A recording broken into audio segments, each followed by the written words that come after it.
All right, big news today from the Daily Racing Form's Dave Grenning. Chip Honcho, who was third in the Preakness for Steve Asmussen, and Bob Baffert's Patente will both skip the Belmont Stakes. Right now it looks like a field of 9 in the Belmont Stakes, and Todd Pletcher and Mike Repole, they're going to run Power Shift in the race. So that's going to be your speed there, I think, with Luis Saez riding. Power Shift was a sharp maiden winner on the Kentucky Derby undercard, and Renegade's a horse that's going to like a little pace. Power Shift is going to be in there to set a pace, and he could be an elusive target for a while in there. He's a very good lightly raced colt. I think without question, Renegade is the most likely winner of this race. But from a handicapping standpoint, it's going to come down to what price is acceptable for you to bet him. There are some people, and I know this is kind of ridiculous and a joke, but there are people who will take Renegade at any price in this race. And it'll be interesting to see how many people take that approach of just sending it in on Renegade regardless of odds. And of course, in the coming days, we'll talk a lot about Renegade. One thing I do want to note, though, the horses that he beat in the Arkansas Derby have not come back to run well. You see, the second place finisher that day was Silent Tactic.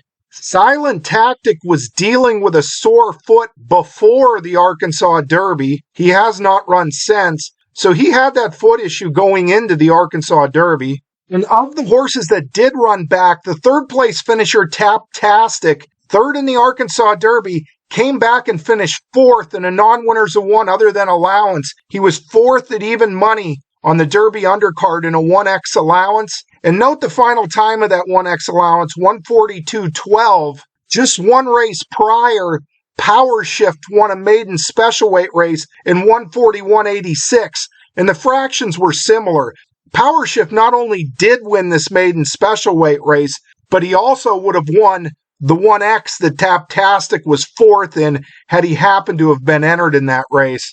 Now, a horse named Bricklin was the fourth place finisher in the Arkansas Derby. He came back and ran dead last at even money in the Long Branch Stakes at Monmouth. So Bricklin dead last at even money in his next start after finishing fourth in the Arkansas Derby. Arkansas Derby fifth place finisher Blackout Time has not yet run back, but Redland Rebels did. He finished sixth in a grass race. They bet him to 3-5, and he was a lackluster sixth. Now, granted, this race was on the turf, but sixth place finish at 3-5 next time out. And finally, Litmus Test, who runs seventh in this Arkansas Derby, he came back and got beat about 40 lengths in the Kentucky Derby. He only beat one horse in the Derby, got beat 40 lengths. So yes, Renegade was very visually impressive in the Arkansas Derby. But the form of the beaten horses in the Arkansas Derby, boy, it does not look too good right now. Only 4 of them have come back, and they've all run dud races. Of course, Renegade did come back off this win, was second in the Kentucky Derby, had that trouble that everyone saw, although the Derby was a closer's race. So it's simply a question right now of what price would you be willing to accept in order to bet Renegade in the Belmont Stakes.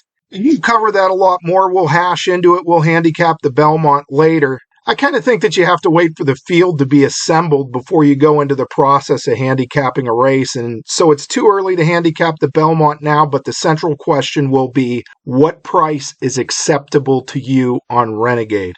And Renegade, of course, is owned by Mike Repole. You see Mike Repole here. He's old school. Life is good. He looks like he's dressed for the fifth at Aqueduct. And one thing about Mr. Repole, he has been a very outspoken critic of the Jockey Club. If you follow any racing news, Repole and the Jockey Club have been at odds. Who are you going to side with in that one? Like the elite establishment or the billionaire with the huge ego? I mean, boy, oh boy, what a choice there.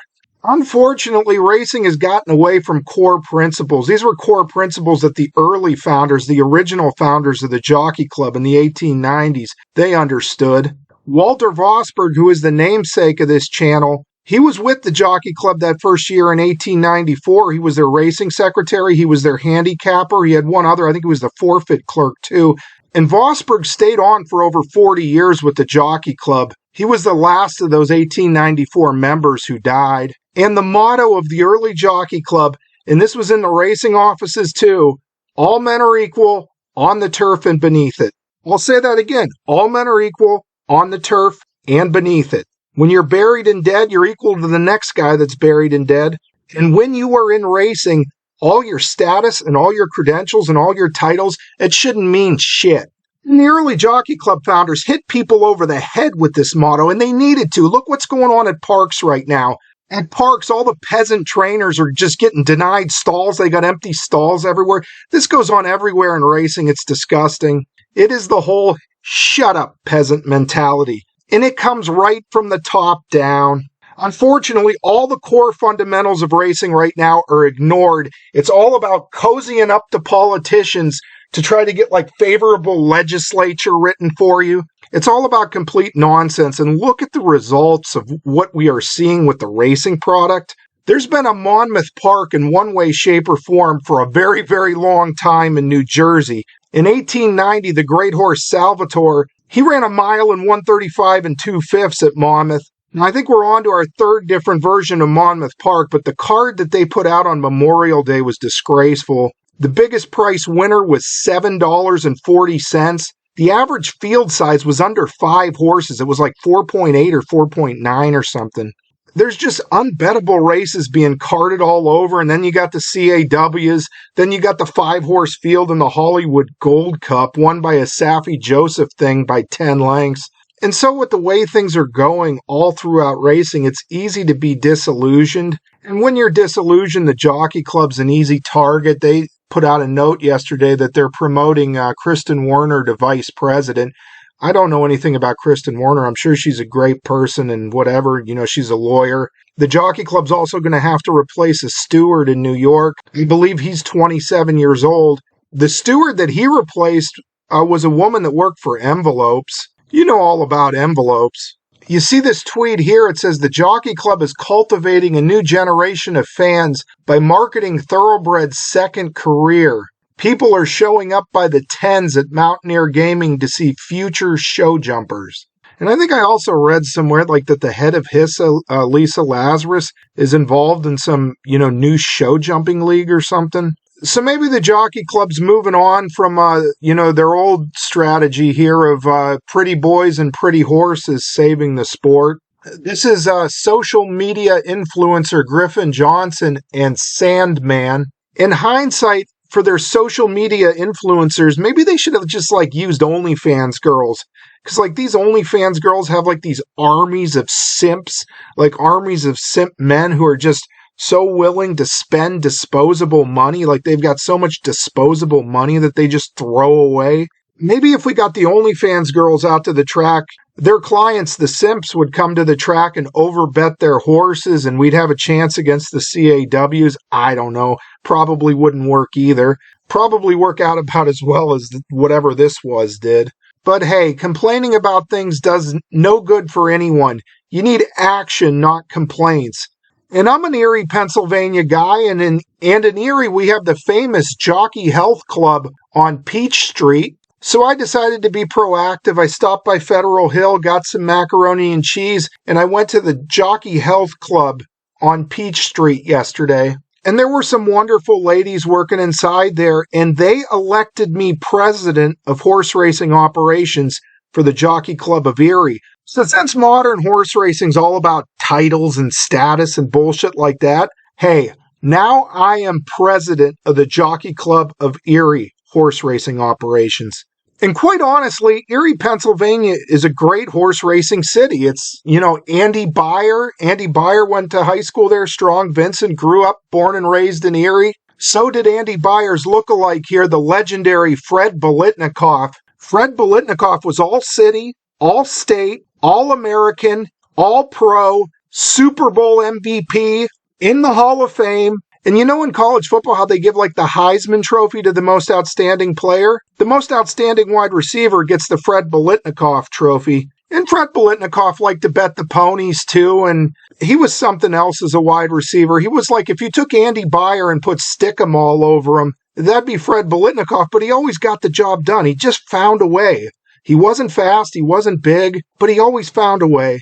So I am proud to be the president of the Jockey Club of Erie. And I ask you to put your faith and trust in me as the president of the Jockey Club of Erie and the Jockey Club of Erie itself. I know this doesn't look like the most impressive institution, but it is probably a more honest place than that other jockey club. And when you think of honesty in America, you got to think of Peach Street, right? Like, is Peach Street not like the most honest street in America? You know where the Jockey Club headquarters are? They're on Park Avenue in New York, and they're on some place called Corporate Drive in Lexington. Park Avenue and Corporate Drive. No, no, no, no.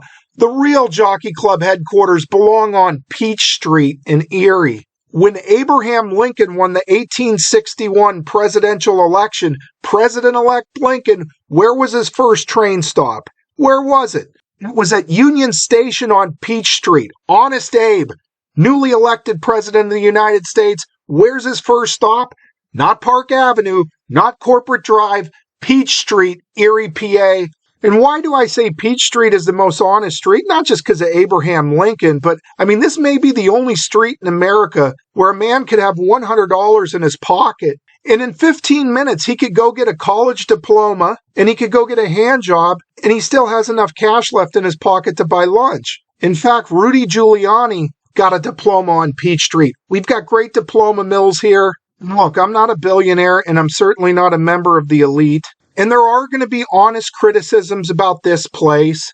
What is up with the Jockey Health Club? You can practically smell the bed bugs as you drive past, and it's as ramshack as they come. But it's been there for as long as I can remember. Who goes there? Who works there? Is it a money laundering operation? This guy here says it's a rub and tug. He claims that I heard the cops tried to pull off an undercover sting on them one time, but 2 cops they sent in actually got jerked off instead of arresting. And the place does not exactly have the most flattering reviews on Google. It says here, I disagree with the other guy completely. Shamu did an excellent job rubbing me down for an orca. I was impressed by her fine motor skills considering her huge fins. When she was done after 20 minutes of sweet, sweet rubbing with her blubbery appendages, she offered me the chance to use her blowhole to my liking for an additional $10. Great deal. Recommend Shamu to anyone looking for a unique massage experience. But there it is. I'm now the president of the Jockey Club of Erie. It's on Peach Street, and of course, Presque Isle Downs, a racetrack in Erie, Pennsylvania. They have a Peach Street Stakes. They named a stake race after a Peach Street. It is a street so good you can get a college diploma and a hand job and still have money left from your $100 bill. This is the day and age of shut up peasant, and it's the day and age of these billionaire saviors. Mike Repole dressed for the 5th at Aqueduct. He's got Pat Cummings as his foot soldier. Like, imagine Pat Cummings in military fatigue and stuff. I like Pat Cummings. I guess I don't have anything personal against Repole either. But boy, oh boy, who are you going to take in that one? The modern Jockey Club or Repole? I don't want either one. And there's no bigger fan than me of the original Jockey Club, the original 1894. This building might have been around since 1894. But the original Jockey Club in New York, they did wonders for racing. They did things right. There's no bigger fan of Walter Vosburgh than I am. I read everything that I could that he ever wrote.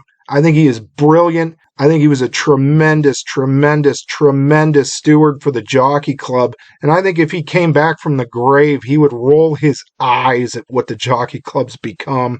Racing's not particularly in good shape, and all these guys, it's all about cozying up to politicians and getting some legislation and little PR things.